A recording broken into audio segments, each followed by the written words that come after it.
So yun, may naisip si B-Boy. Dinala ko nga pala rito yung nanay ko, saka yung tita ko, saka yung lola ko dito sa may tindahan ng chocolate. Sabi ko po sa kanila, mamili sila ng mamili. Sabi ko, bagong sahod ako, pumindot ako sa may ATM. Ito nga pala yung lola ko, nung pagkasabi ko nga palang bagong sahod ako, nanlaki kagad ang mata. Tas nakatawa pa sa akin. Sabi niya sa akin, masakit daw yung paa niya, hindi daw siya makalakad. Tapos daw yung ulo daw niya masakit dahil daw mainit daw ngayon. Kaya naman nasabi ko sa kanya, sige, mamili ka ng mamili ng chocolate dyan kung ano gusto mo. Sige, kuhanin mo, ako magbabayad. Sa isip-isip ko nga pala, ba't nga pala dinala ko siya rito sa may tindahan ng chocolate? Meron nga pala siyang diabetes. Baka naman magka-doble-doble pa niya nung gagastusin ko pagka naman kumain siya ng chocolate. Kaya naman sabi ko sa kanya, next time na lang tayong bumili ng chocolate pagka wala ka ng diabetes.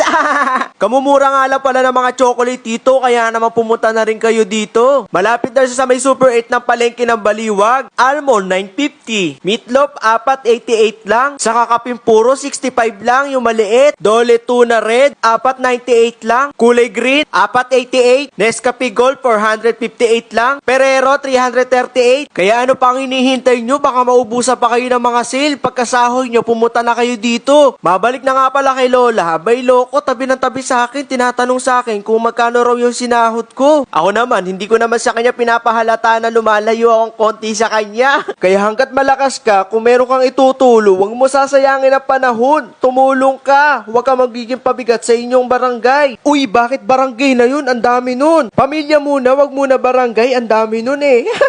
Ito na naman, tumatabi na naman yung lola ko. Wala raw siyang ngipin. Parang balak pa yata magpapustiso sa akin. Kaya naman po sa mga nanonood dyan, kung gusto nyo pong tumulong kay lola, abay loko, gusto raw niya ng pustiso. Baka naman po meron kayo dyan pustiso. O kaya kahit po second hand lang po, bibiling ko po.